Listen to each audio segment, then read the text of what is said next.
1953, a young queen took the throne. Her face would soon appear on millions of coins across the Commonwealth, a symbol of a new era after years of war and change. But among the smallest of these coins, the humble 10-cent piece, lies a story many collectors overlook. It's more than just silver or nickel. It's a time capsule, a piece that captures the dawn of the Elizabethan coinage era, wrapped in mystery, minting errors, and collector myths that still echo in auctions today. So, how did a small 1953 dime become such a prized treasure for numismatists? Let's dive in. The year 1953 marked a monumental transition in world history. The coronation of Queen Elizabeth II ushered in not just a new monarch, but also a complete redesign of coinage across the British Commonwealth, from Canada and the UK to Australia, New Zealand, and beyond. For many nations, the 1953 coinage series became symbolic, the first coins to bear the youthful portrait of the new queen. In Canada, the 10-cent coin was among the most iconic.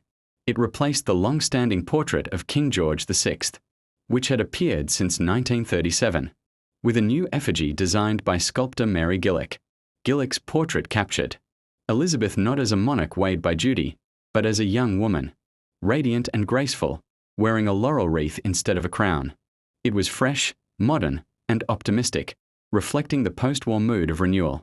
And that's where the story of the 1953 10-cent coin begins, at the intersection of art, history, and national pride. The design of the 1953 10-cent coin may seem simple, but it's rich with symbolism. On the obverse, Queen Elizabeth, two faces right, a royal tradition alternating direction with each new monarch.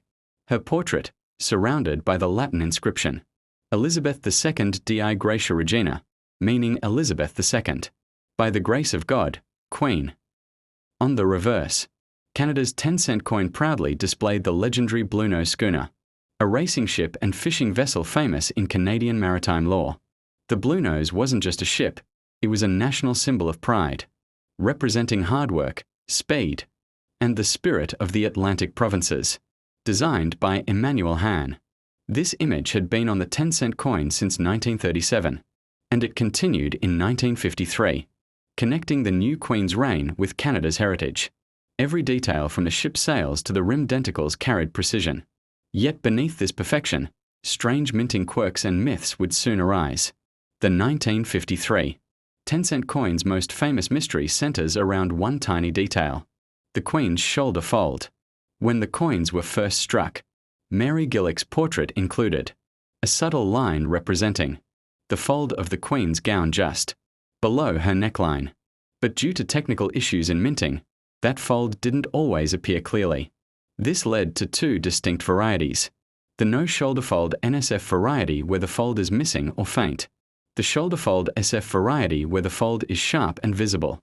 The no-shoulder fold coins were the earliest strikes, produced when the dies were too shallow to properly display the fold. When collectors discovered this, the mint corrected it, introducing deeper dies for the shoulder fold version. But here's where the myth began. For years, rumors spread that the no-shoulder fold dime was extremely rare, even that only a few hundred existed. Some claimed they were test strikes, others said they were proof issues never meant for circulation. In truth, both versions were minted in large numbers, but the NSF variety was struck earlier and is scarcer in higher grades, making it more desirable among collectors today. Still, the myth of the rare 1953 dime has persisted for decades, adding allure to an already historic coin. Numismatic myths have a way of growing larger with time. The 1953 10-cent coin is no exception. Let's explore a few of the most famous myths. Myth 1: it's made of silver. Many people believe that all 1953 dimes are made of silver. In Canada, this is true. The coins were struck in 80% silver and 20% copper. But in other Commonwealth countries, such as Australia or New Zealand, the 1,953 10-cent equivalents, shillings or florins, were already transitioning to different compositions, leading to confusion. Myth 2: all 1953 dimes are rare. Not exactly. The coin was heavily minted, over 21 million pieces in Canada alone. However, High-grade examples with the no-shoulder fold and mirror-like fields are indeed scarce, and those can fetch hundreds of dollars in auctions. Myth 3: it was recalled. Some believe the 1953 dimes were recalled due to the shoulder error. In reality, they were never officially recalled. Both types circulated freely. The confusion arose because later mint reports documented corrections, which people misread as withdrawals. Myth 4: has hidden initials or secret marks. Collectors love secrets, and for years, rumors swirled about hidden initials on the Queen bust, supposedly the signature of the engraver. While Gillick initials were present on trial patterns, they were omitted on circulation coins.